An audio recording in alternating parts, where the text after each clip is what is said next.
aqui reunidos no Congresso Todos Juntos contra o Câncer por um motivo que todo mundo conhece. Obviamente, tentar melhorar a situação do combate ao câncer no nosso país. E a sensação que a gente tem conversando e assistindo as palestras é que ninguém está satisfeito. Né? Ninguém está satisfeito com o desempenho, ninguém está satisfeito com os resultados, falta isso, falta aquilo. A nossa discussão aqui é uma fartura, farta um monte de coisa. Né? Então, a Roche resolveu descobrir o que realmente, isso é uma sensação, isso é uma realidade, e quanto isso é realidade e em que contexto isso acontece. Porque é muito fácil você ter um problema, você sabe que tem um problema, isso acontece a cada gente. Você sabe que tem um problema, você conhece o problema, mas você não sabe o tamanho dele. E o que é pior, não sabe se a sensação que você tem desse problema é só sua, ou isso realmente está inserido dentro de um contexto. Então a ideia é de se criar uma avaliação de como anda o combate ao câncer na América Latina. Daí a equipe de inteligência da revista The Economist preparou um relatório que vai ser apresentado para vocês. Assim que a gente conseguir.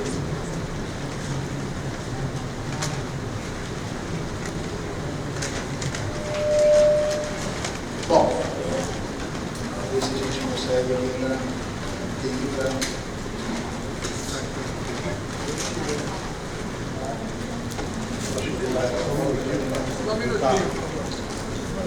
Bom, o relatório ele traz uma ferramenta muito interessante que vocês vão conhecer. Alguns já conhecem porque talvez tenham estudado isso, alguns conhecem porque tenham participado de algum curso de administração, de gestão, que são ferramentas, uma ferramenta chamada Scorecard.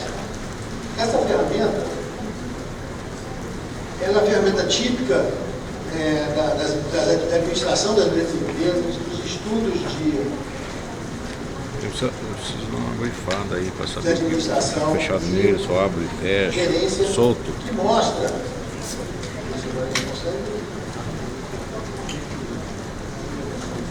que serve para justamente contextualizar o problema que uma empresa tem e como é que esse está sendo o seu desempenho, mesmo na sua atividade básica.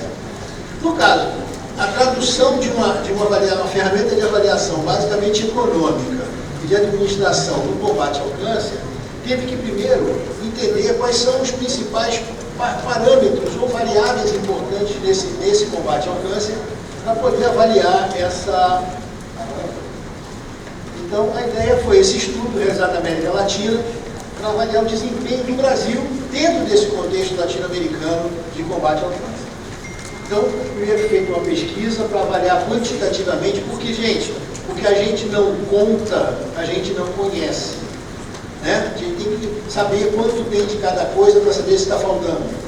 Além disso, entrevistas foram realizadas, pesquisas, além disso, pesquisas de publicações científicas, criação de gráficos, e nós estamos começando a fase de divulgação a partir do evento de hoje. Então, a ideia foi criar esse scorecard. Né? Um nome que vou passar a ficar mais familiares com isso, principalmente com a apresentação do professor Simon, que vem depois. E onde é que a gente está nessa história? No Brasil, se a gente for olhar na tabelinha, o Brasil até está numa posição razoável, numericamente falando, né?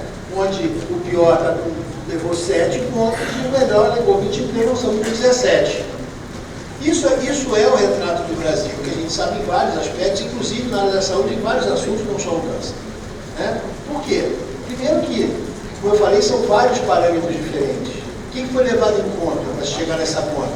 A gente tem existe um plano, existe um planejamento, o monitoramento desses resultados é feito, você tem a disponibilidade dos medicamentos, você tem a radioterapia, essa nota mais baixa, a gente já sabe que isso também não é novidade, infelizmente, desde o relatório do TCU, já temos aí quase uma década discutindo isso.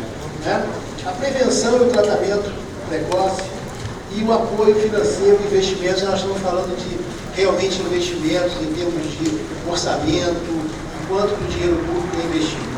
Isso mostra que, na média, a gente ficou numa situação razoável, o que não quer dizer que estejamos confortáveis. E, principalmente, a grande discussão é entender qual é o impacto disso no Brasil.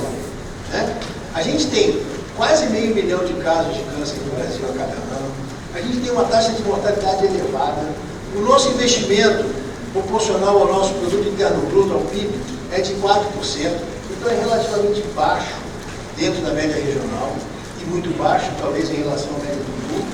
Agora, apesar da qualidade de informação da cobertura ser boa, essa informação não chega de maneira homogênea também, né? E também a fragmentação da saúde.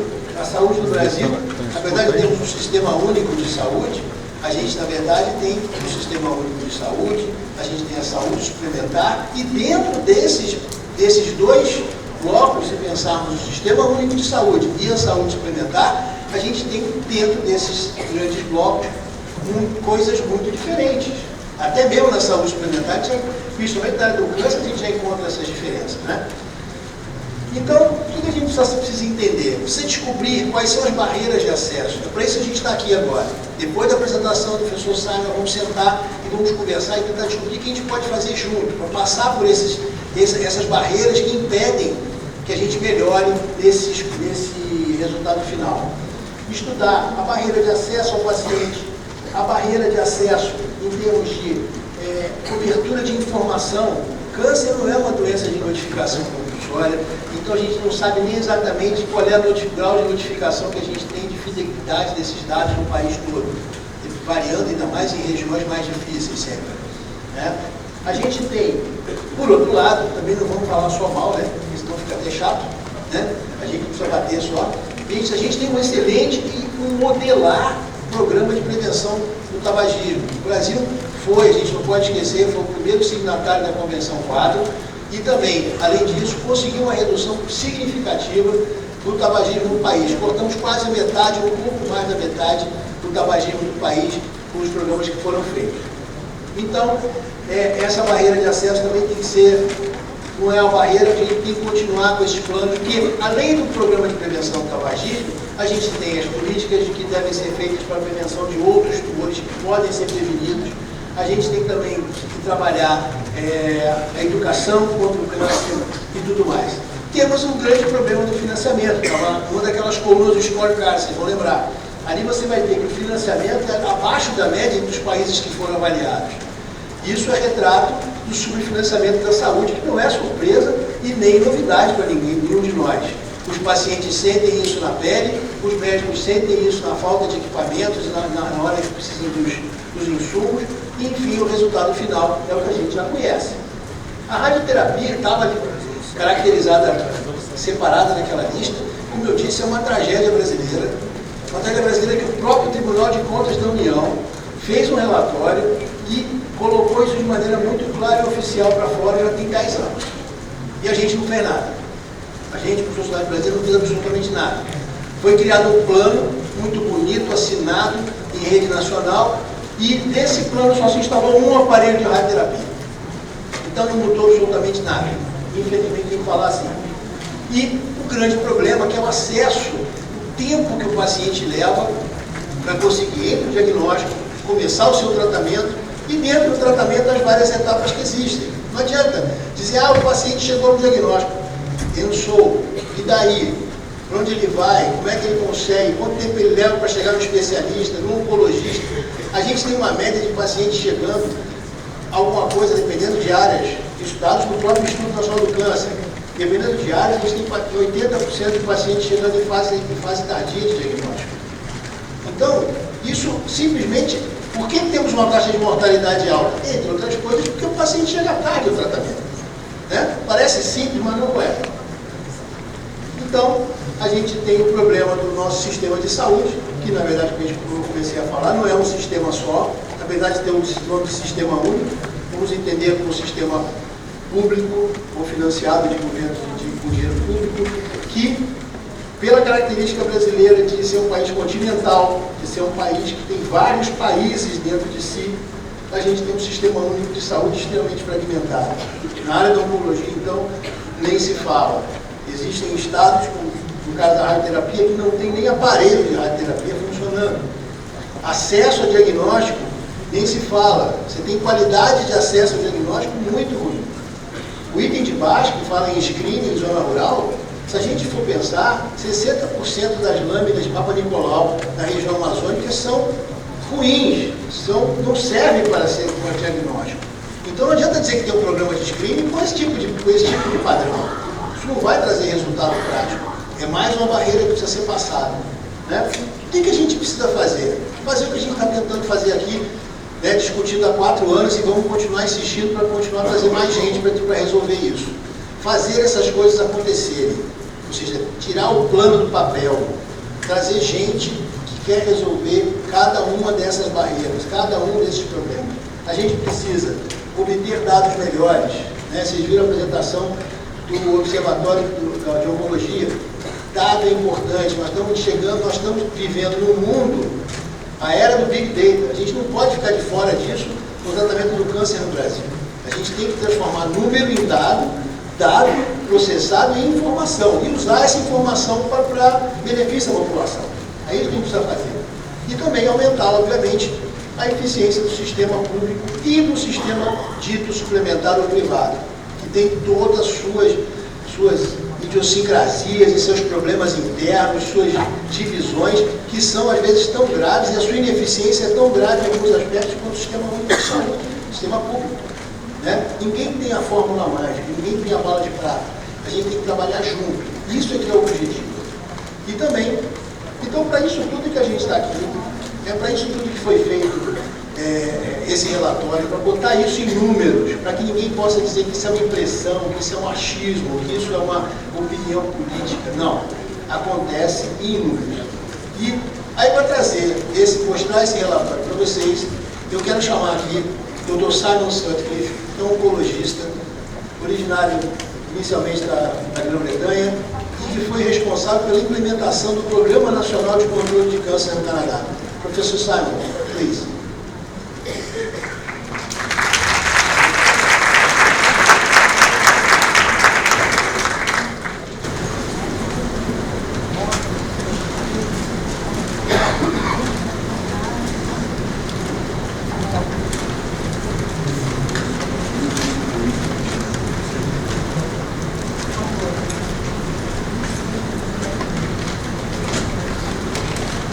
Good afternoon, everyone. I'm afraid I must give my presentation in English because it's the only language I speak and understand. My slides, however, will be translated into Portuguese. I'm not going to read the content of my slides. I actually would like you to note what's on the slides. I will make summary comments. My comments might be quite pointed because I think, in a way, the real issue for everyone here today is when does the talking stop and when does the doing start? And so we need to provoke ourselves into addressing that sort of question. So my presentation is called Brainstorming the Conditions for Successful Change. Why do plans work and why do they not work? I have a disclaimer here. I'm most appreciative of Roche sponsoring my participation with you. However, I'm not an employee of Roche. I will not be speaking about their philosophy or their products.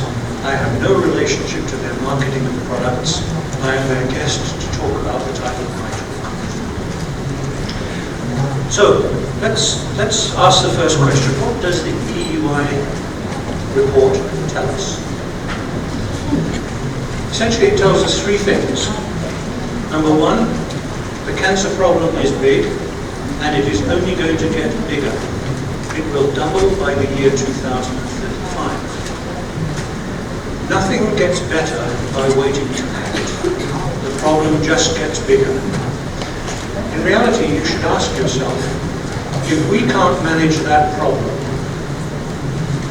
are we going to give it to our children then to deal with as a bigger problem, and that's their inheritance of cancer? The second point that it makes is the scorecard that has been referred to. The scorecard, I'm going to simplify it. If you're an optimist, it says the glass is half full.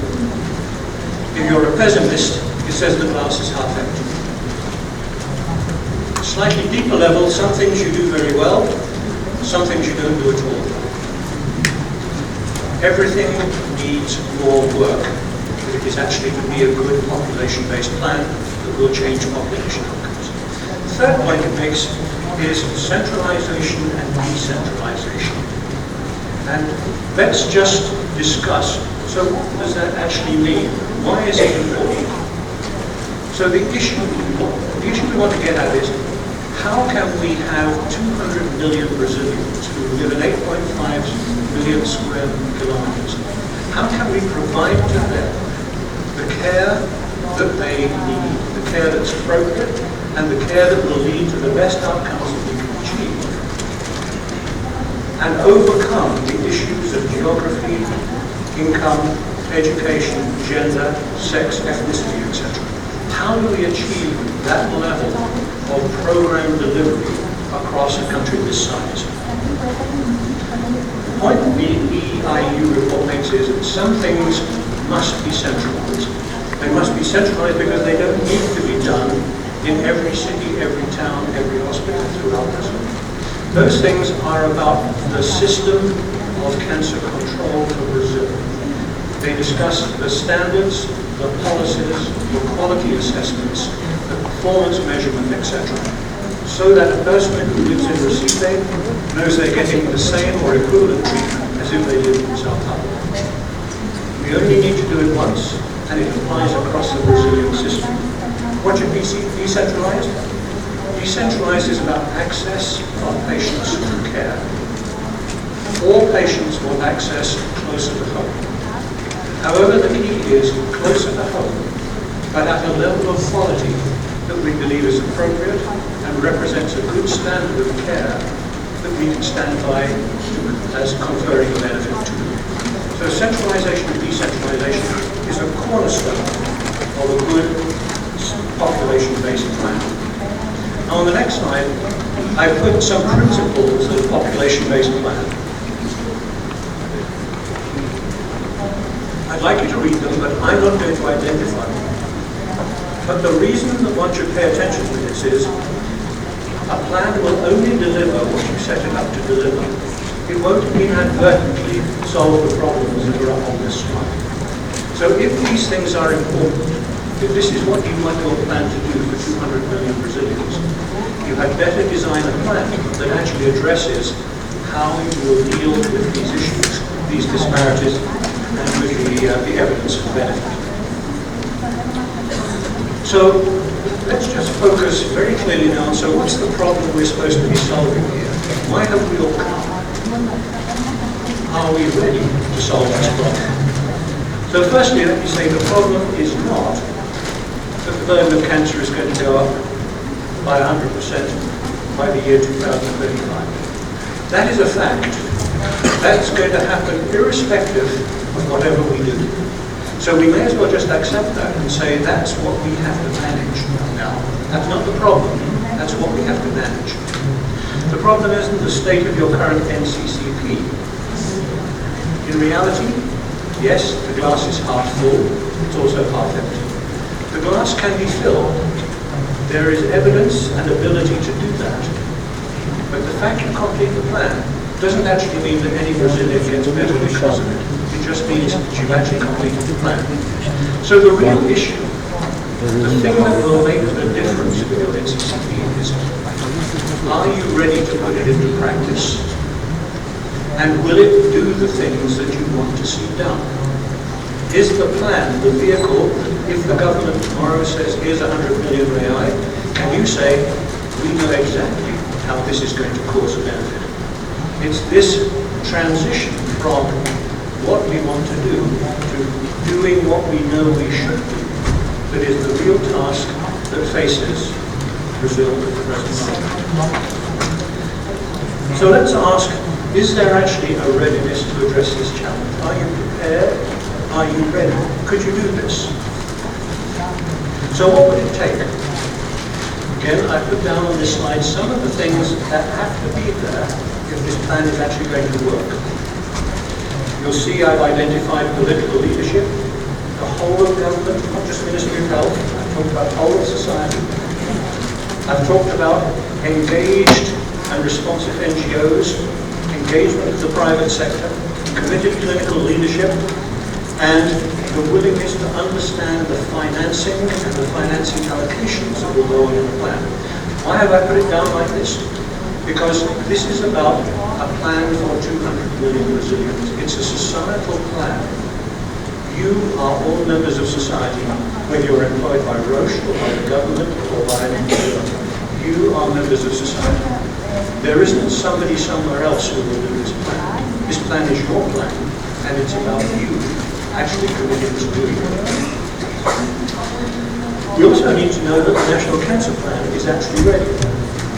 Again, if I gave you 100 million reais tomorrow, could you actually do your plan?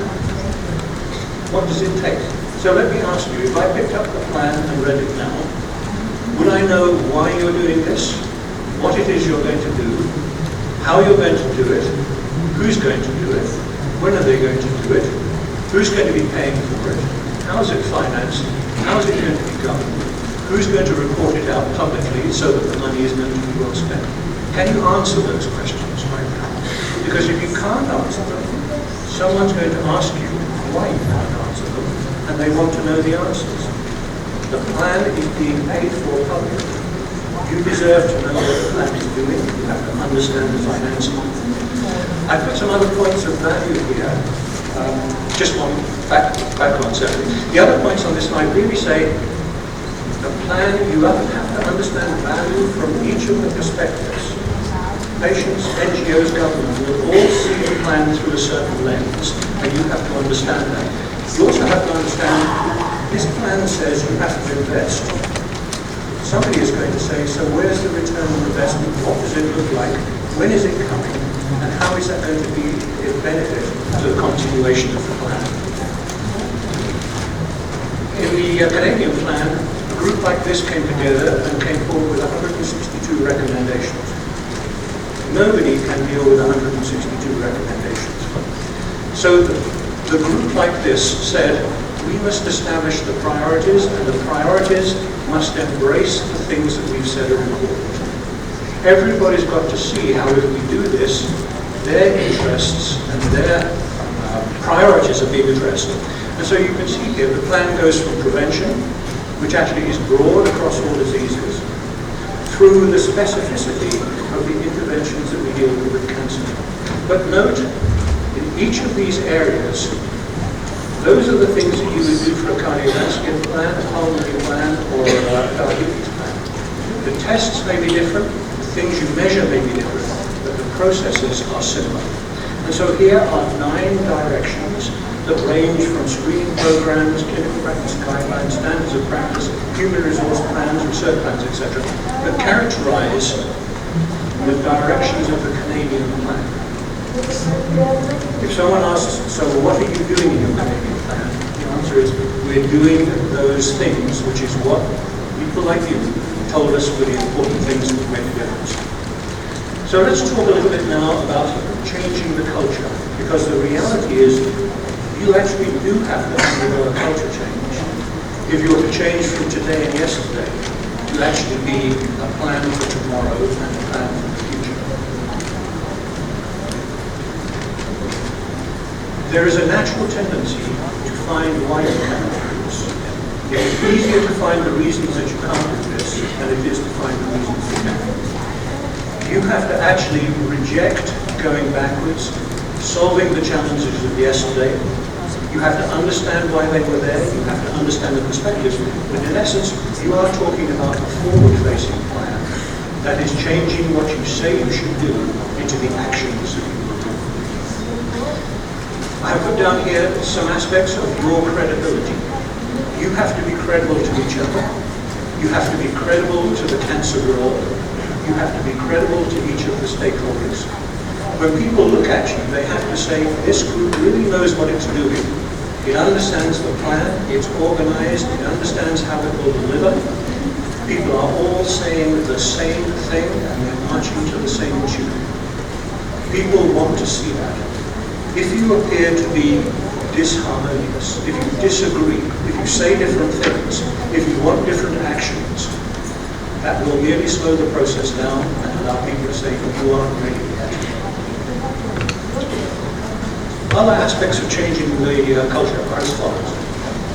I put them down as change the climate. The climate you want to show is that you are practical, you are realistic, you're informed, you're dealing with evidence and fact, and you are engaging society to address societal problems. You are coherent in how you want to go about this. I refer to changing the dynamic. We actually want the whole to be greater than the sum of the parts. We want everybody in society to own and feel responsible for a plan being put forward. We want common purpose. Collaboration is the name of the way forward. The traditional silos, competitiveness, looking after one's own organizational interests, that now has to be replaced by looking forward collectively in collaboration. Now I mentioned change the conversation. The conversation is not about problems, or the guilt, or the blame. What we really want is one strong message. No matter which organization you're in or what constituency you're coming from, one message, one story. Everybody's saying the same thing. When you go to the government doesn't want to hear 162 different things about it. It wants to hear that one clear message that all of you support that represents what you like social policy and cancer control to look like. That's what you have to get to. A word now about creating that culture. If I were to ask you, you all tell me you collaborate all the time, because we all do. It's a mother-oath statement. Yet the truth is, we exist as organizations, whether we're NGOs, governments, hospitals, institutions. We all have our own culture, our own context, and our own resources. We are the A, the B, the C, the D of this picture. And what we're saying in this room today is we actually want to be seen. And the characteristics of C are put down on that slide. It isn't A or B. It's something new that we have created that has certain characteristics that are of value to the resilient society. So how do we get from A and B to C? The answer is we get there through collaboration. What does that mean? It means we invest time with our partners. It means we build trust with each other. And it means we are actually prepared concede ground where necessary, because the collective greater good actually trumps things that we're doing in our own organization. We're prepared to rise above our own individual and organizational aspirations and say the bigger picture here requires us to understand real collaboration as a partnership. Let's look at the conditions for effective collaboration. What do we expect of each other? What will create that environment? So, this is really all about trust. It's about mutual respect. And it's about shared accountability. Can I rely on you to do what you say you will do in this plan? I've talked about true collaboration. The vision is bigger than any of our collective individual and organizational missions. Can we rely on each other? If I ask you to do something, will you do it? Will you be accountable for having done it? Will you carry your weight in this plan? And are we internally and externally aligned? Just a word about the inclusivity of stakeholders. We tend to do things rather like a relay race.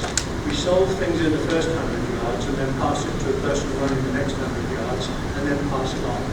And so I've shown here the usual process is we learn things, we validate them clinically, we put them forward as change in health policy, and then we expect the population to take them up, family practitioners to do what to do, community health workers, etc. The reality is it won't work that way. People don't want you to give them the solution and say, here it is, now you do it, I've finished. They want to understand right from the word go, why are we doing this collectively? Where do I fit? How does that transition take place? I want to understand the whole process, because if I do, I can buy in and I understand where I fit. If I'm not part of this process, why should I pick it up at the end when you say that's what I'm doing? Inclusivity means we are in at the start, collectively we own this. We all believe this is our plan to implement in the 200 million Brazilian people. So a couple of comments now about putting a national cancer plan into action. Suppose I said to you tomorrow, So the government has given us 100 million right now. Are we ready? Do we know what we're doing tomorrow? Do we actually know what the business plan is for this cancer control plan? Do we know how we're going to do it? Do we know who's going to do the work? Do we know who's putting the money up? Are we asking for everything from government, or are we talking about the partnership is putting money into this and we're holding the plan? We have to be able to answer those questions. One can't just go to government and say this will cost a lot, trust us. It won't work that way. A sound business plan says you actually know how you're going to do this and you know how it will work. Some points about governance. The plan isn't going to be done by people off the side of their desk who don't have a real responsibility. The plan is actually going to be done because you have put a governance structure in place. The governance structure has a mandate. It does what it is required to do. It oversees the plan, and it is accountable to the public and the funders for the use of the funds. That could be an alliance. It could be a board. It could be a branch of government. It's what works in Brazil that matters. But you need governance. In implementation, how is that governance going to oversee what is actually done? Who's going to do it? Is there a chief executive officer? Is there a project manager? Is there a central resource that has capabilities to bring people together, to provide collective meetings, to produce reports, to collect data? Have we thought about where that's going to be done and who's going to do it? Next slide really refers to what many have said, the fundamental importance of data. And let's just start at the top in an ideal world. At the top it says, what do we actually know about cancer control in Brazil? And that's really a function of, so how good is our data? What are the facts that we know? And we know there is data in Brazil. It's not necessarily as comprehensive, as accurate, or as full as it needs to be, but there is data. On the strength of data, you build strategy. And you answer the question, what do we actually need to do? What should we be doing to change cancer control in our population? And that has to do with demand, it has to do with capacity, the priorities that you set, etc. We then have to measure what are we actually doing? Do we know how the system is performing? Do we know about wait times? Do we know about access to drugs and radiation therapy? Do we know about screening program effectiveness? Do we know the coverage of the population that we've actually got? And so we measure performance. And as we measure performance, we then have a set of outcomes. They may be process outcomes, they may be ultimate outcomes like satisfaction or incidence or mortality. But as the cycle goes round, we keep drawing more and more data into our plan. The more data we have in our plan, the more discriminating and discerning our questions become. And at some point, what you will be saying is that we make investments in our plan, we have choices, and we can project the implications of those choices out to 2035, 2040, etc. Because we have a rich enough data source to actually model the future and make choices and strategic decisions based upon facts. This is a schematic of the Canadian plan. What I'd like you to understand is it was 1996 when we said we needed a national plan. 1998, when sponsors, federal government, cancer organizations and NGOs said we'll sponsor the plan. There was a period of 4 years of groups like you, working groups and stakeholder groups, saying what should be in the plan? What is it we're supposed to do? That was in 2002. Showed you the priorities that we put there and the government's mechanism. What we realized immediately then was, it's not enough to have a plan. It's not enough to know what you should do. The real issue is, how do you do it? How you do it, translating it into implementation, involves a different type of thinking and a different set of people. I've mentioned some points down there that we addressed in what was called the National Cancer Leadership Forum. How do we change what we should do into how we are doing it and how we are putting it into execution? Note that there's a period of 8 years that goes by there until we get to that forum. Note that in 2006, at the end of 2006, the federal government puts $50 million per year into the plan and says it is now part of Canadian healthcare, universal healthcare. It has been renewed now 2 further occasions into its 15th year of operation. Why do I show you this? It takes time and resolve, and it takes flexibility to change to the nature of what you need to do to get the plan done. It's not all about the content of the plan, it's about how the public embrace the plan, how the public express their opinion, and how public opinion causes good socio-political change. So my last slide just says, so why do some plans work and some don't? And I go to many countries, and I can tick these slides, and these tell you where the plan is going to work. Is the government committed and resolved to have a national plan for its population? Is society mobilized and wanting the plan? Has the Ministry of Health prioritized this and is ready and receptive to push the levers of change that will be necessary? Is there leadership at professional, political, and societal levels? And is there economic growth? And if there isn't clear economic growth, is there a receptiveness to understand that money can be spent in different ways according to your priorities? Spending the money and having money is a key part of being able to do what you say you should do. So thank you very much for your attention.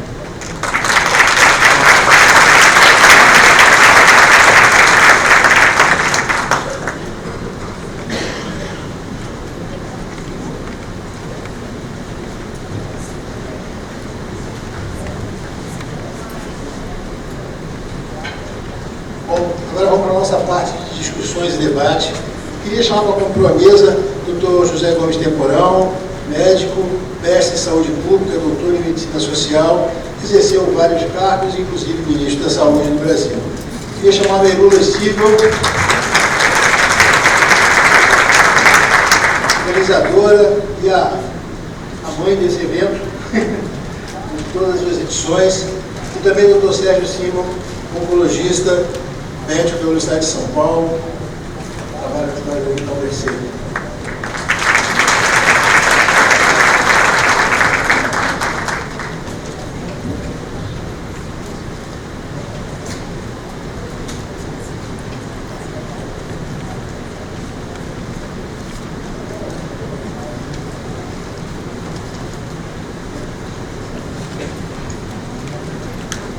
Bom, eu queria começar a conversa pedindo a opinião do ministro Temporão sobre esse caminho que foi mostrado pelo professor Simon. Na verdade, ele mostrou como aconteceu no Canadá, além disso, nos deixou dicas de como é que a gente pode também, o que a gente já fez, ministro, aqui no Brasil, nesse processo, o que a gente conseguiu fazer, até para a gente poder descobrir como é que a gente pode ajudar esse processo aí para frente. Muito boa tarde a todos, boa tarde, professor Simon. Acho que todos nós que assistimos à apresentação concordamos com a abordagem, concordamos com o conjunto de propostas, com a racionalidade, com a lógica, claro, pensando sempre como é que você trabalha essas dimensões no país com as nossas especificidades. O problema é que o que soa muito racional, lógico, interessante, importante, ele pode ser compreendido de várias maneiras. Por exemplo, muito do que foi colocado na apresentação, todos juntos contra o câncer, advogam e estão fazendo a sua parte, trabalhando. Mas quando a gente pensa no governo, nós estamos vivendo um estado de exceção no Brasil. Eu vou dar apenas um exemplo. Parte importante do sucesso, inclusive o trabalho mostra que uma das áreas mais bem avaliadas, naquele score que foi construído, é exatamente ter uma boa política. O Brasil tem uma boa política, uma boa avaliação. Nós não teríamos o sucesso que tivemos, por exemplo, em relação à política do tabaco, e não teríamos um bom plano de enfrentamento e de controle da questão do câncer no Brasil se não fosse a capacidade técnico-científica do Instituto Nacional do Câncer, que é o órgão do Ministério da Saúde que é responsável, foi o responsável pela implementação da política tabagista e é o responsável, tem sido responsável. Infelizmente, nos últimos anos, o INCA vem tendo seu papel estratégico, suas funções, progressivamente esvaziados pelo Ministério da Saúde. E diga-se de passagem, esse esvaziamento não encontra no Ministério da Saúde uma substituição à altura, ou seja, falando em português franco, o Ministério da Saúde, a estrutura técnica do Ministério da Saúde não tem capacidade para produzir um plano nacional de controle de educação no Brasil. Ponto. Quem tem é o INCA. E o INCA está sendo esvaziado, inclusive, nesse governo agora, teve a sua direção loteada politicamente, com indicações sem nenhum critério de base técnico-científica. Então, sem instituições fortes, sem instituições respeitadas e sem instituições que coloquem seu conhecimento, sua capacidade a serviço dessa política, nós não vamos avançar. Acho que todos concordamos com isso. Muito bem. Vou fazer mais alguns outros comentários que dialogam com o score latino-americano, com essa visão. Um dos temas muito discutidos e debatidos é a questão da incorporação de novas tecnologias. O Brasil é muito criticado por não, digamos assim, oferecer à sociedade, à população, o que está na vanguarda, a fronteira, as últimas novidades do campo da terapia. Mas eu queria que vocês refletissem comigo o seguinte: hoje de manhã, o estudo mostrou um dado muito interessante, eu estou me repetindo aqui, mas é muito interessante mesmo. O Brasil está no mesmo nível da Inglaterra. Quer dizer, 61% das novas tecnologias colocadas no mercado foram incorporadas nos últimos anos pelo governo brasileiro. E na Inglaterra, 67%. Ora, por que a Inglaterra não está igual? A Colômbia incorporou tudo, o que demonstra uma política totalmente acrítica e totalmente submetida aos interesses da indústria. A Inglaterra não incorporou tudo porque ela tem uma agência de gestão de tecnologias que decide o que vai ou não entrar no sistema de saúde. Né? Por outro lado, nós temos um dado aqui que é aterrorizante. Né? Eu falei hoje de manhã sobre a questão das desigualdades como um aspecto central. Essas desigualdades, elas se expressam não apenas no nível nacional do nosso país, se expressam no nível mundial. Então, vejam, os Estados Unidos, o Japão e a Comunidade Europeia consomem sozinhos 95% dos fármacos oncológicos, sendo que 61% dos casos de câncer no mundo se encontram na Ásia, na África e na América Latina, no restante do mundo. Então, você tem Japão, Estados Unidos e a Comunidade Europeia consumindo 95% dos medicamentos para tratamento do câncer. O último exemplo é a liberação recente pelo FDA de um medicamento baseado na técnica CAR-T de terapia genética, que vai custar $475 mil o tratamento por paciente. Né? Isso nos leva à judicialização, e eu queria destacar aqui uma medida muito importante que o Brasil adotou nos últimos anos, que foi a criação da CONITEC, da Comissão Nacional de Incorporação de Tecnologias em Saúde, que evidentemente tem que ser aperfeiçoada, evidentemente tem que ser qualificada, mas foi um avanço muito grande. Até então, nós não tínhamos critério algum de incorporação, era uma incorporação quase cartorial, era lobby que fazia incorporação de tecnologia. Agora nós temos pelo menos critérios, uma instituição, racionalidade, e isso dá segurança para a sociedade e para o governo. Eu queria chamar a atenção para dois maus exemplos que o Brasil tomou recentemente, que comprometem essa racionalidade que o professor apresentou tão bem. O primeiro mau exemplo é a questão da emenda 55, que congelou os gastos sociais no Brasil por 20 anos. É um disparate de qualquer ponto de vista, é vil do ponto de vista social, e ainda bem que o Supremo Tribunal Federal concedeu uma liminar, há 2 semanas atrás, sustando a aplicação dessa emenda no caso específico da saúde. Olha, num contexto de transição demográfica, envelhecimento rápido da sociedade brasileira, transição epidemiológica, mais doença crônica, novas tecnologias entrando no mercado, a solução que o governo aponta para a sociedade brasileira é, olha, nós vamos reduzir os recursos e vamos aumentar. E no país tão desigual por conta de dificuldades. O segundo exemplo negativo está no legislativo. Ora, o mesmo Congresso que aprova leis, que estabelecem prazos para atendimento de pacientes com diagnóstico de câncer, deve ser uma coisa única no mundo, né? Uma lei estabelecendo normas técnico-científicas, só no Brasil mesmo. Em vez do parlamento aprovar leis, por exemplo, que aumentem o preço dos alimentos ultraprocessados e diminuam os impostos sobre os alimentos de melhor valor nutritivo, né? Ou que leis que aumentem os impostos sobre o consumo de bebida alcoólica e de refrigerantes e fast food, não. Eles aprovam leis burocratizando, achando que estão resolvendo, e ao mesmo tempo aprovam uma lei que tira dinheiro do sistema de saúde. Por outro lado, dois bons exemplos. O primeiro é o estrondoso sucesso da política tabagista. O último dado de 2016 do Vigitel do Ministério da Saúde é que a prevalência hoje no Brasil de fumantes entre a população adulta é de 10%. Com certeza, se não a mais baixa prevalência, uma das mais baixas do mundo. E isso foi feito com o quê? Com decisão política, com mobilização, com capacidade técnico-científica, com vontade. A sociedade abraçou a causa e o resultado está aí, o gigantesco avanço. E o outro que eu queria chamar a atenção também, que também foi conquistado graças ao trabalho do Instituto Nacional do Câncer, para encerrar esse meu primeiro comentário, é que em 2003, entre 2003 e 2005, eu dirigi o INCA, com muita honra e muito orgulho.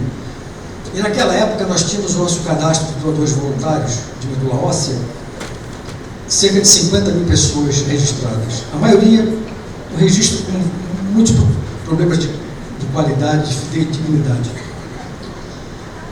Resumindo, houve uma série de mudanças na postura, na política, na proposta.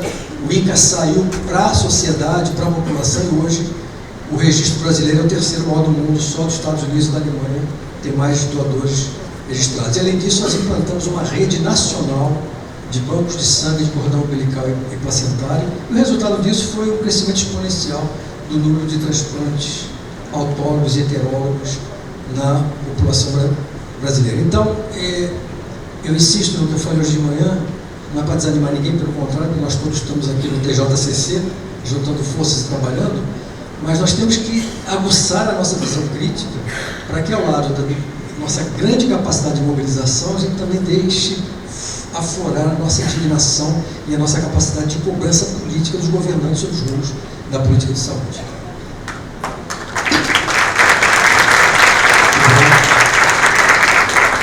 Agora eu queria pedir para a Miruna falar um pouquinho sobre duas coisas que vão até de encontro com o que o ministro falou. Uma é a questão que a gente já falou aqui, foi falado de manhã também, a necessidade de dados. Né? O professor Simon colocou a necessidade importante de dados. E a gente tem aprendido nos últimos tempos que dado não é só número. Né? Dado é número que foi coletado, tratado adequadamente, foi transformado em informação e foi processado para se transformar em alguma coisa útil para a ciência e para o estudo. E a gente sabe que esse, infelizmente, é um dos grandes problemas do país, em todas as áreas, e na saúde, principalmente, é extremamente grave. Nós temos uma cultura muito baixa em termos de respeito aos dados. Né? Miruna tem a experiência do Tabrari, do Observatório de Oncologia e a qualidade de participação sobre isso, e também da TASS, logo depois, em resposta até a ministra, sobre o quanto que a sociedade já tem cobrado. E até aqui um reparo que eu me permiti fazer, a questão de ação legislativa, porque muitas vezes essa ação legislativa se torna necessária por indicação do governo. Lamentavelmente, o legislativo acaba sendo pressionado, tendo que ser pressionado, e se busca uma ação legislativa afirmativa, porque o governo não fez a parte dele. Mas eu queria também deixar a palavra para você sobre isso. Então, é muito bom estar aqui com o Dr. Temporão. O Dr. Temporão era diretor do INCA quando a gente estava lá solicitando ajuda para entender melhor o cenário da oncohematologia e buscando esses avanços para os pacientes. E desde aquela época a gente falava da importância da gente entender o cenário, porque nós não conseguíamos entender quais eram os médicos que atendiam, onde estavam os pacientes, qual era o número de pacientes, e isso, de uma certa forma, nos deixava inquietos para o planejamento das ações que estavam a ser feitas para complementar as ações do governo. E o Dr. Temporão sempre nos mostrou que existiam dados e que não era um problema de dados, que o Brasil era um dos países que, de fato, era obrigatório o registro. E aos poucos a gente foi tentando descobrir os caminhos aonde que, de fato, estavam esses dados, até descobrir que o DataSUS, de uma certa forma, coleta dados individuais, mas era muito difícil essa organização e esse acesso, principalmente do paciente, do familiar, do médico, do profissional da saúde, para entender melhor essas informações. E foi pensando nisso que a gente buscou outros aliados, então, pessoas que estavam na área da tecnologia da informação, pessoas que já estavam fazendo esse tipo de análises, para deixar transparente essa informação, para que todos os interessados na melhoria do processo e do tratamento também tivessem acesso. Porque um dos principais objetivos do Observatório de Oncologia é democratizar o acesso a esse conhecimento, a essa informação. Porque se o enfermeiro souber qual a taxa de sobrevida dentro do seu hospital e qual que é o principal fator que as pessoas, por que as pessoas estão morrendo, os pacientes estão morrendo, quem sabe aquele enfermeiro também vai ser agente transformador dentro daquela unidade de atendimento.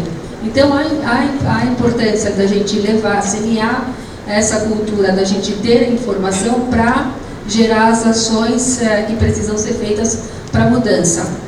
Nesse cenário, né, de colaboração entre as organizações sociais, que somos nós, os mobilizadores, com o governo, a gente enfrenta inúmeras barreiras, né? Porque eu acho que, não foi falado aqui, mas participando do Conselho Nacional, a dificuldade que a gente tem de levar a nossa agenda com uma série de ações que são prioridades, que são importantes para serem realizadas, a dificuldade dessa articulação política. Então a gente perde muito tempo, Dr. Temporão, tentando ver por que a ideia não foi de tal partido ou do outro que não está aliado. Então, como que a gente pode, um dos exercícios, né, no Comitê Estratégico, o Dr. Temporão tem estado muito próximo do movimento, para a gente ver de que forma que a gente vai transcender, como o professor Simon mostrou, as barreiras das instituições, né, e os interesses individuais, seja da empresa, do hospital, da organização de pacientes, e trabalhar colaborativamente pelo sistema. O INCA, concordo que ele se enfraqueceu muito, e a gente está faltando uma liderança, um instituto de ensino e pesquisa que assuma essa liderança na pesquisa clínica, no desenvolvimento, no teste dessas novas tecnologias.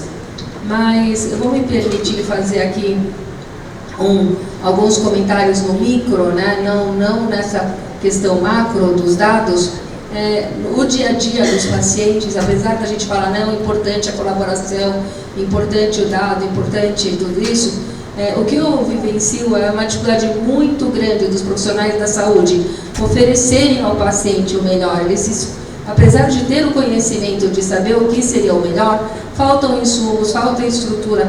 E quando você está com aquele hospital abarrotado, por onde você vai começar a dar atenção? Então, de que forma que a gente pode começar a liberar esses gargalos, tirar essas filas, tirar os pacientes desses corredores, e daí, de fato, a gente poder falar, não, temos uma política eficaz, a gente se orgulha dessa política. Então, o dia a dia que a gente vivencia, pacientes assim por meses, esperando para realizar uma cirurgia, e ainda muitos pacientes não sabem que existem instituições que podem ajudar. Então, eu acho que não deveria ser um privilégio de alguém que tenha um contato com uma instituição para conseguir fazer aquele agendamento. Por isso que é muito importante, né, todos trabalharmos juntos de uma forma coesa. Eu acho que essa aproximação também da sociedade médica com a instituição de paciente, para entender melhor a perspectiva do paciente, que o paciente está vivenciando, de fato vai fazer a diferença. A gente tem um painel que vai discutir a importância da gente pensar o reembolso dos tratamentos de outras formas, não remunerar pelo procedimento, para a gente tentar evitar instituições que estão fazendo muitos exames, muitos procedimentos, transplantes sem necessidade, e remunerar o sistema pelo resultado, pelo desfecho, como o paciente vai estar, quantos anos de sobrevida ele vai ter.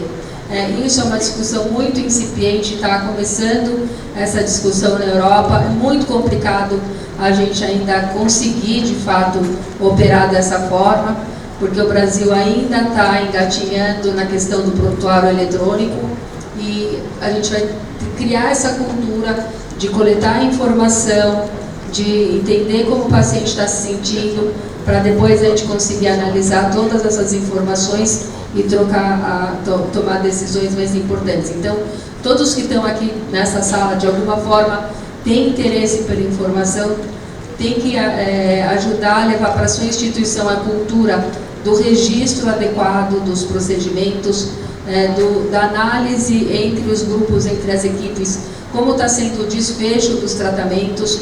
Num congresso há poucos meses, que foi de transplante de medula óssea, conversando com um dos médicos de um grande hospital aqui em São Paulo, ele me falou uma situação alarmante, que todos os pacientes estavam morrendo por infecção, antes mesmo de realizar o procedimento. Então, o paciente demorou tanto pelo sistema, quando ele chegava, ele já estava infectado, né?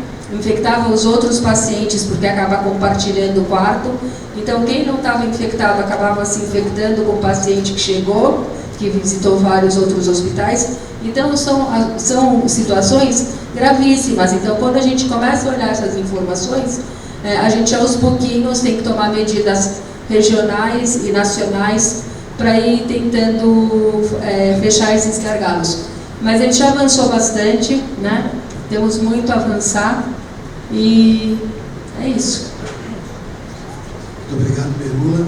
Agora eu pedir a você para falar o seguinte: tudo isso aí vai acabar caindo nas costas do médico. Ele que vai ter que sentar na frente do paciente, ali no seu ambulatório. A gente ainda mais, só para lembrar que quando a gente fala que é um país que tem no mínimo 2 saúdes, uma suplementar e uma pública, muitas vezes ele tem que se tirar. Eu entendo até hoje, graças a Deus, nesse momento eu digo que eu sou oncologista, que eu vou ter que descobrir como prescrever o remédio A de manhã e o remédio B de tarde, porque o B eu não posso passar de manhã. Isso deve ser uma coisa que deve trazer um dilema ético, pessoal terrível para os oncologistas. Mas, doutor Simon, como é que a gente pode incluir o médico e qual a participação do médico nesse processo, que muitas vezes ele fica de fora e ele é só o cara que vai receber o impacto final desse plano todo que foi desenhado? Então, desculpa, eu estou sem voz, vou tentar falar perto do microfone. Essa é uma realidade difícil para os médicos. Eu, durante vários anos, fui professor da Universidade Federal de São Paulo, da Unifesp, da Faculdade de Medicina, onde eu fazia ambulatório pela manhã no Hospital São Paulo e à tarde fazia o meu ambulatório no Albert Einstein e na minha clínica particular. Então, realmente, essa realidade de 2 medicinas existe, ela é extremamente dolorosa para nós, porque às vezes a gente vê uma paciente de manhã que eu sei que se ela tivesse sendo vista na medicina que eu faço à tarde, ela teria muito mais chance de cura e mais chance de sobrevida. Isso é particularmente doloroso em casos onde a medicação, a tecnologia moderna, tem resultado muito marcante. Como o Dr. Temporão falou aqui, nós temos dificuldade de acesso à tecnologia de ponta. E eu acho que toda tecnologia de ponta não é necessariamente boa, ela não tem que estar à disposição do público, porque às vezes o ganho é muito pequeno e o custo é muito alto, ele quebra o sistema. Mas algumas drogas de ponta fazem muita diferença em taxas de cura e taxas de sobrevida do paciente. Então, durante anos, nós tivemos, eu digo 10 anos, a sociedade médica teve que escutar do governo, através da Conitec, que o anticorpo trastuzumab, por acaso é da Roche, mas não tem nada a ver com o fato da Roche estar patrocinando isso aqui, não aumentava a sobrevida dos pacientes com doença metastática, daquele tipo de câncer de mama, chamado HER2 positivo. Isso indo contra toda a evidência da literatura. Então se construiu uma teoria dentro da Conitec, do Ministério da Saúde, de que não era importante trazer o trastuzumab para o serviço público. Isso foi aprovado nos Estados Unidos e na Europa em 2002. Nós estamos 15 anos atrasados. Agora, 15 anos depois, a gente conseguiu que a mulher com doença metastática tivesse essa medicação aprovada. Essa medicação prolonga a sobrevida global dos pacientes de uma maneira muito importante. No mínimo 6 meses, se ela é usada junto com outro anticorpo. Isso pode chegar a 16 meses a mais de sobrevida para o paciente. Isso é um impacto muito grande nessa população. Por outro lado, a gente teve que escutar, como eu falei, durante anos de que isso não seria aprovado no sistema público porque não melhorava a sobrevida. A gente, de certa maneira, perde a confiança no poder decisório de uma Conitec ou do próprio Ministério da Saúde, porque a gente sabe que o que eles estão dizendo não é verdade. A gente demorou 9 anos para incorporar essa mesma droga no tratamento pós-operatório, tratamento adjuvante das mulheres. Essa droga no tratamento adjuvante das mulheres com câncer de mama HER2 positivo foi provavelmente a maior conquista da oncologia clínica no século XXI. Foi apresentada na ASCO, foram apresentados ao mesmo tempo 5 estudos, todos eles mostrando uma enorme queda de recidiva quando esse anticorpo era utilizado.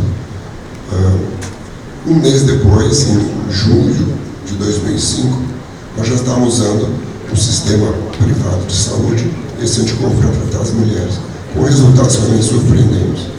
Somente em 2014, 9 anos depois, é que o sistema público passou a patrocinar o tratamento dessas mulheres. Então, realmente, essa realidade de duas medicinas existe. Ela não é peculiar ao Brasil, o mundo inteiro tem duas medicinas. Não é de se espantar que os resultados sejam diferentes, mas a nossa iniquidade de resultados ela é muito grande. Isso pode ser diminuído. Pode ser diminuído através de várias maneiras, e a gente tem que ser criativo, inventivo, em tentar achar soluções para o paciente. Se o interesse nosso realmente é curar o paciente ou prolongar ao máximo a sobrevida, o governo, a sociedade, vocês aqui, a sociedade médica, eu estou aqui representando a Sociedade Brasileira de Oncologia Clínica, da qual eu sou presidente eleito, nós temos que ser criativos e achar fórmulas de fazer. Eu acabei de voltar de 2 semanas de estágio voluntário no hospital público em Katmandu, no Nepal. O hospital público de Katmandu, no Nepal, é de uma miséria espartana que nós não conhecemos no Brasil. Não existe no interior. É dentro da guerra, não é pós-guerra. É uma coisa absurda. Então, o hospital é sujo, é imundo, carece de uma série de cuidados essenciais, de higiene mesmo. Entretanto, se faz uma oncologia muito decente. Para surpresa minha, no primeiro dia do ambulatório, eu vi 2 pacientes com câncer de pulmão, cujo estudo da molécula EGFR mostrava a mutação dessa molécula, e os pacientes estavam sendo tratados com droga alvo-dirigida. No Brasil, nenhum paciente do sistema público, e no Nepal não existe sistema público, todo mundo paga o tratamento. Nenhum paciente, com exceção das ilhotas de excelência, como o INCA, ICESP, Barretos, etc., pode ser submetido a esse teste e pode receber a droga especial. Esse é um tipo de câncer de pulmão, mais ou menos 15% dos casos, em que o tratamento não é feito com quimioterapia, é feito com uma droga oral. No caso do Nepal, a droga está à disposição. Essa droga, o Gefitinib, no Brasil, custa R$4.000 por mês, é muito cara. São $1.300, $1.400 por mês. No Nepal, essa droga genérica, vinda da Índia, custa $60 por mês. E ela é dada para esses pacientes. Então eles tiveram a inventividade, primeiro, de poder fazer o exame. Eu perguntei, quanto custa o exame no serviço público? $100. No Brasil, esse exame custa R$3.000, $1.000. Por que nós não podemos dar um jeito? Se o Nepal faz de baixar o nosso preço para $100, $200 e oferecer para toda a rede pública. E a droga também, porque a nossa droga não pode ser baixada o custo, por exemplo, drogas anti-AIDS, que é um programa muito importante do Ministério da Saúde no Brasil, e o Brasil é um dos pioneiros no tratamento de toda a população aidética com drogas antivirais, um exemplo para o mundo. Se isso foi feito para ela, por que não pode ser feito para casa? Você está com laboratórios, importar genéticos, achar genéricos, achar onde tem um tratamento mais baixo, reduzir muito o custo e trazer ele acessível a toda a população. A gente diminuiria a diferença que existe, que hoje é gritante, entre o sistema público e o sistema privado. Eu acho que isso é possível, acho que depende muito de Brasília, do Congresso, do Presidente, do Ministério, depende muito de vocês, do TJCC, depende muito de nós médicos, de uma sociedade comprometida. Eu acho que a gente tem que empoderar cada vez mais os pacientes, porque nos Estados Unidos, quando nós fazemos um congresso médico, na mesa de debates médicos, tem uma representante, por exemplo, dos pacientes com câncer de mama, uma representante que entende o que está sendo falado, que na semana seguinte está em Washington falando com os senadores para ter a aprovação de determinadas condutas que se acham importantes, pessoas extremamente ativas, e que eu acho que nós estamos progredindo muito. Esse congresso aqui é uma amostra importante disso, mas que nós ainda temos que ter um peso maior sobre o poder decisório de Brasília. Nós estamos caminhando na direção certa, eu acho, mas acho que dá para melhorar a curto prazo uma série de coisas. Por exemplo, o Brasil tem uma falta grande de radioterapia, como o Dr. Santos falou.